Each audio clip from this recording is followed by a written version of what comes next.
শহরের এক ছোট শান্ত গলিতে এক যুবক বাস করত। আমরা তাকে অরুণ বলে ডাকো। সে অবিবাহিত ছিল। সে একটি পূর্ণ বাড়িতে থাকত। হে বাড়িটি ফুলে আওয়া, বইয়ের গন্ধ আর মায়ের রান্নার গন্ধে ভরা ছিল। তার পৃথিবী ছিল সাধারণ। স্থানীয় একটি প্রেসে তার ছোট চাকরি এবং মায়ের অবিচল কোমল উপস্থিতি ঘিরে তার জীবন আবর্তিত ছিল। তার মা ছিলেন এমন একজন নারী যার মুখ ছিল সময়ের এক মানচিত্র। তার চুল ছিল রূপালী সুতার মতো আর তার চোখে ছিল গভীর শান্ত বোঝাপড়া। তাদের বন্ধন ছিল না উচ্চস্বরের ঘোষণা বা মোহে অঙ্গভঙ্গির। এটি ছিল একটি নীরব কথোপকথন, একটি ভাগ করা অস্তিত্ব বা একটি শান্ত নদীর মতো মসৃণ ভাবে প্রবাহিত হত। তাদের দুজনকে তাদের সাধারণ ভাগ করা জীবনের দিন এবং রাতের মতো দিয়ে বয়ে নিয়ে যেত। অরুণের বাবা অনেক বছর আগে মারা গিয়েছিলেন, একটি শূন্যতা রেখে গিয়েছিলেন, ইয়া সে এবং তার মা একে অপরের জন্য পূরণ করতে শিখেছিলেন। তারা দুজন দুটি স্তম্ভের মতো একটি ছাদকে ধরে রেখেছিল। তার মা কখনো তার একাকিত্বের কথা বলতেন না, কিন্তু অরুণ তা দেখতে পেত। এখন সে মাঝে মাঝে জানালার বাইরে তাকিয়ে থাকত, তার দৃষ্টি দূর আকাশে হারিয়ে যেত। সেও তার নিজের অপূর্ণ স্বপ্নের কথা কখনো বলত না। হে স্বপ্নগুলো জীবিকা অর্জনের দৈনন্দিন পরিশ্রমে জ্বলছে যেত এবং মরে যেত। তাদের যুগায়ক ছিল আরো গভীর। এটি ছিল তার মা তার জন্য এক কাপ গরম চা তৈরি করে রাখতেন যখন সে ফিরত, অথবা সে দীর্ঘ দিনের শেষে তার ক্লান্ত পায়ে আলতো করে মালিশ করে দিত। তাদের ভালোবাসা ছিল কোলাহলে পুরা পৃথিবীতে একটি শান্ত অবিচল শিকা। তাদের বাড়িটি এই অন্য সম্পর্কের সাক্ষী ছিল। এটি নিজেই একটি ছোট পৃথিবী ছিল, এখানে প্রতিটি বস্তুর একটি স্মৃতি ছিল। পূর্ণ আরামকে দ্বারা এখানে তার বাবা বসতেন, তা এখন তার মায়ের সিংহাসন। কাঠের আলমারিতে শুধু কাপড় না, তাদের অতীতের গল্প থাকত।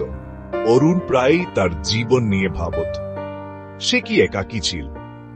হয়তো, কিন্তু তখন সে রান্নাঘর থেকে তার মায়ের ছুরির মৃদু শব্দ শুনত, আর এক গভীর শান্তি তাকে আচ্ছন্ন করত। সে শুধু একজন অবিবাহিত ছিল না, সে ছিল একজন ছেলে।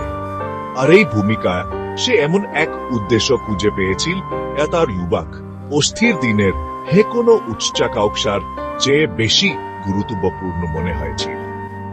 এই জীবন যা তারা একসাথে গড়ে তুলেছিল তা ছিল পৃথিবীর কঠোরতার বিরুদ্ধে একটি দুর্গ।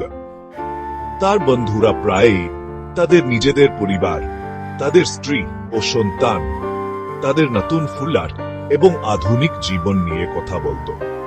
অরু শান্তভাবে শুনত, তার ঠোঁটে এক ক্ষীণ হাসি। সে ঈর্ষা অনুভব করত না। তার জীবনের একটি ভিন্ন ছন্দ ছিল, একটি ভিন্ন গান।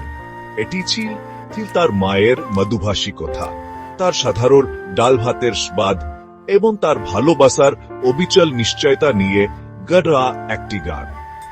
এটি এমন একটি জীবন ছিল, এখানে সে ছিল একই সাথে প্রদানকারী এবং সুরক্ষিত, যত্নশীল এবং শিশু। এই দ্বৈততা ছিল তার অস্তিত্বের মূল। একটি সত্য যা সে অন্য হে কোনো কিছুর চেয়ে বেশি মূল্যবান মনে করত। তাদের বাড়িতে সকাল শুরু হতো ওয়ালারম গাড়ির শব্দে নয়, বরং প্রার্থনা কক্ষ থেকে আসা মধু শব্দে। অরুণ তার মায়ের মধু মন্ত্রোচ্চারণ এবং ধূপকাঠির সুগন্ধিযুক্ত ধ্বজায় ঘুম থেকে উঠত। এটি এমন একটি আচার ছিল যা তার মনে অতীন আছে তো দিন অপরিবর্তিত ছিল। সে দেখত তার দিনের পোশাক বিছানায় সুন্দরভাবে সাজানো আছে। যত্নের এক নীরব কাজ যা অনেক কিছু বলত। তার মা দুর্বল হলেও এই ছোট ছোট কাজগুলো করতে জোর করতেন। আমাকে করতে দাও, তিনি বলতেন। তার কণ্ঠস্বর নরম কিন্তু দক্ষ। দিন পারি, আমাকে করতে দাও। এই ছোট ছোট কাজগুলো ছিল সেই সুতো যা তাদের দৈনন্দিন পারস্পরিক নির্ভরতার বুনন তৈরি করত, তাদের অবিচ্ছেদ্য করে তুলত। তাদের খাবার ছিল সাধারণ ব্যাপার, তবুও সেগুলোতে গভীর একাত্মতার অনুভূতি ছিল। অরুণ রান্না জ্বরে একটি নিচু টুলে বসত। তখন তার মা রান্না করতেন, তার পূর্ণ দিনের গল্প শুনত। তিনি তার শৈশবে কথা বলতেন, সে ইয়ে দুষ্টুমি করত তার কথা বলতেন, তার চোখে কাকতুকের জিলি। সেও তার প্রেসে দিনের খন্ড খন্ড ঘটনা বলত। একজন সহকর্মীকে নিয়ে একটি মজার গল্প, একটি নতুন বই ছাপা হচ্ছে। এই কথোপকথনগুলো ছিল একে অপরের জগতের সেতু। খাবার সবসময় সাধারণ ছিল, কিন্তু ভালোবাসার ছয়ায় তা কোনো ভোজের চেয়েও সুস্বাদু লাগত। এই ভাগ করা খাবারেই তারা শুধু তাদের শরীরকে নয়, তাদের আত্মাকেও পুষ্ট করত। দুপুরগুলো প্রায়ই শান্ত থাকত। কাজ থেকে ফিরে অরুণ দেখত তার মা তার জন্য অপেক্ষা করছেন, তার চোখ গলিতে শ্বান করছে। তাকে দেখে তার বস্তি ছিল স্পষ্ট। কখনো কখনো তারা ছোট উঠানে বসত, গাঁদা এবং তুলসীর ছোট বাগানটির ওয়াতন নিত। সে গাছে জল দিত। এখন তার মা সাবধানে শুকনো পাতা ছিঁড়ত, তার গাটোয়ালা আঙ্গুলগুলো পরিচিত ভঙ্গিতে নড়াচড়া করত। এই মুহূর্তগুলোতে তাদের খুব কমই কথা বলতে হতো। তাদের ভাগ করা কাজ, দুপুরের সূর্যের উষ্ণতা এবং তাদের মধ্যেকার আরামদায়ক নীরবতায় যথেষ্ট ছিল। এটি ছিল অসংখ্য এমন ছোট ভাগ করা অভিজ্ঞতার ভিত্তির উপর গড়ে ওঠা একটি অংশীদারিত্ব। সন্ধ্যাগুলো ভিন্ন ধরনের একাত্মতা নিয়ে আসত। তার মায়ের দৃষ্টিশক্তি আগের মতো ছিল না, তাই অরুণ প্রায়ই তাকে সংবাদপত্র পড়ে শোনাত। সেই শিরোনামগুলো স্থানীয় খবর এবং কখনো কখনো সাহিত্য পাতা থেকে একটি গল্প পড়ত। তিনি মনোযোগ দিয়ে শুনতেন, মা মাঝে মাঝে একটি প্রশ্ন করতেন বা একটি সাধারণ মন্তব্য করতেন।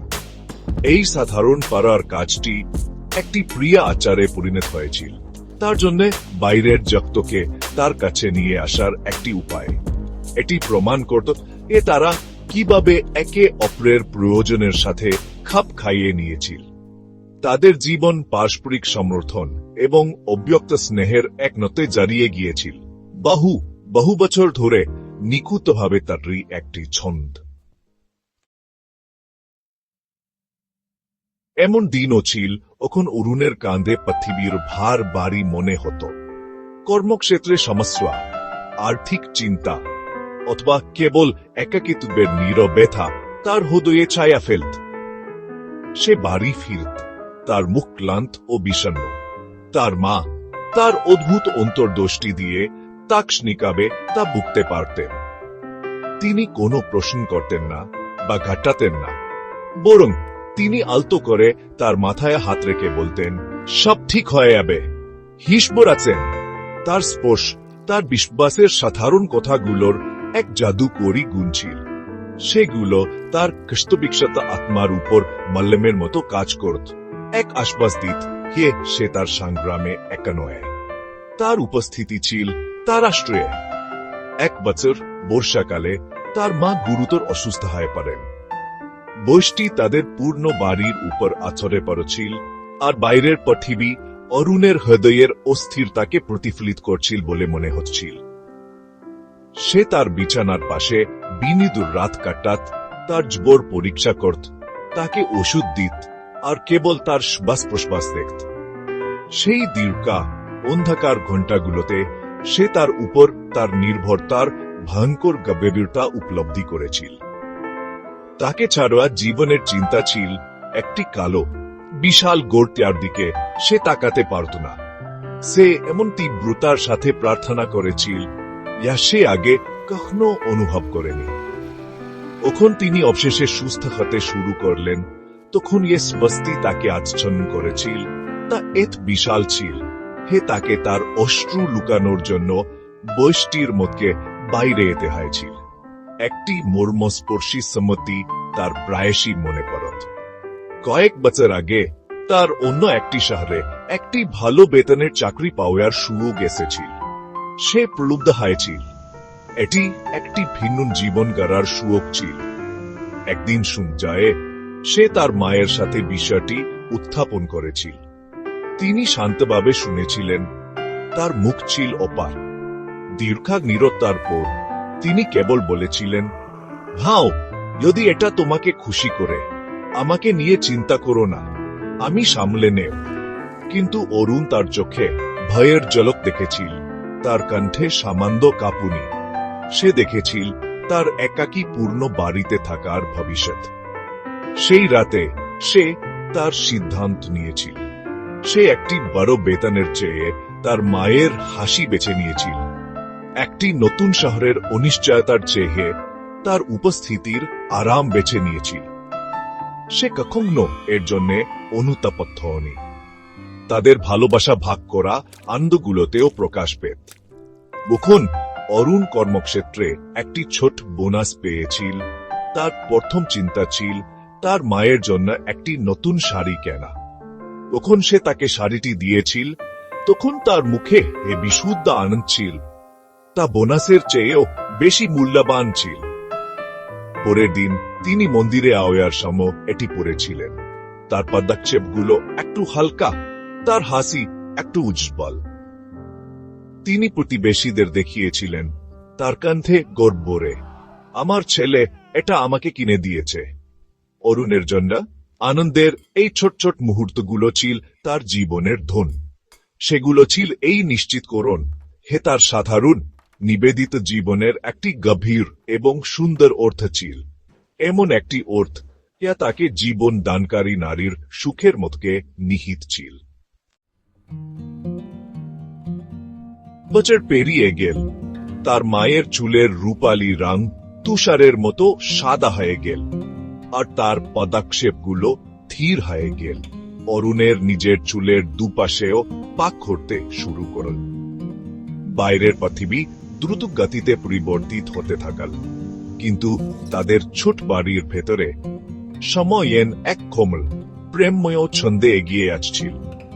অরু প্রায়ই তার মাকে দেখত যখন তিনি তার আরামকে দাঁড়ায় ঘুমাচ্ছিলেন, আর এক গভীর কর্তব্যতা তাকে আচ্ছন্ন করত।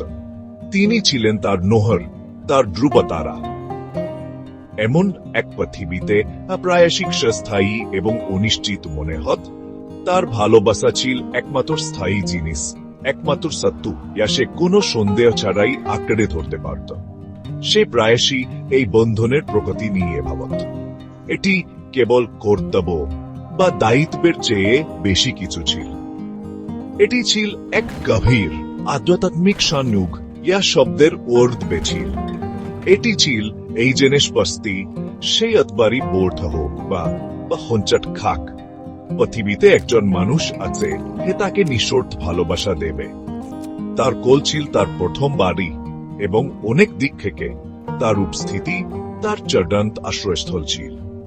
এই সম্পর্ক তাকে গড়ে তুলেছিল, তাকে সংজ্ঞায়িত করেছিল, এবং তার জীবনকে এক শান্ত মর্যাদা দিয়েছিল। এটি হয়তো একটি অসাধারণ জীবন ছিল না, কিন্তু এটি এমন এক অনুভূতিতে সমত ছিল যা অনেক মানুষ তাদের সারা জীবন ধরে খুঁজে বেড়ায়। কখনো কখনো একটি ভা তার হৃদয়কে আঁকড়ে ধরত, বিচ্ছেদের অনিবার্য ভয়। যখন তার ছুটির শব্দ আর বাড়িতে প্রতিধ্বনিত হবে না, তখন সে কি করবে? এই চিন্তাটি ছিল এক তীক্ষ্ণ শারীরিক ব্যথা, কিন্তু সে এটিকে দূরে ঠেলে দিত। তাকে করতেই হতো। আপাতত তিনি এখানে আছেন, আপাতত সে এখনো তার নাম ডাকতে শুনতে পায়, আপাতত সে এখনো তার হাতের উষ্ণতা অনুভব করতে পারে। সে বর্তমানে বাঁচতে বেছে নিয়েছিল, তার সাথে কাটানো প্রতিটি মুহূর্তকে লালন করতে বেছে নিয়েছিল। প্রতিটি দিন ছিল একটি উপহার, তাদের ভাগ করা গল্পের আরেকটি পাতা, এবং সে এটিকে যতটা সম্ভব ভালোবাসা এবং যত্ন দিয়ে পূরণ করতে চেয়েছিল। শেষ পর্যন্ত অবিবাহিত অরুণ এর গল্প একাকিত্বের গল্প নেই, বরং গভীর পরিপূর্ণতার গল্প। এটি সত্যের প্রমাণ যে ভালোবাসা তার নিজস্ব অনন্যে প্রকাশ খুঁজে পায়। তার মায়ের সাথে তার জীবন ছিল একটি শান্ত মহাকাব্য, একটি হৃদয়গ্রাহী কবিতা, যা কালি দিয়ে নয়, বোন ছোট ছোট দেয়ার কাজ, ভাগ করা নির্বতা এবং আজীবনের ভক্তি দিয়ে লেখা হয়েছে। মা এবং ছেলের বন্ধন সত্যই অপূরণীয়, একটি পবিত্র স্থান এখানে হয়তো তার সত্যিকারের বাড়ি খুঁজে পায়। অরুণের জন্য তার মা কেবল তার বিশ্বের অংশ ছিলেন না, তিনি ছিলেন পুরো বিশ্ব, এবং তার প্রেম ও আলিঙ্গনে সে তারা কিছু প্রয়োজনশীল তা খুঁজে পেয়েছিল।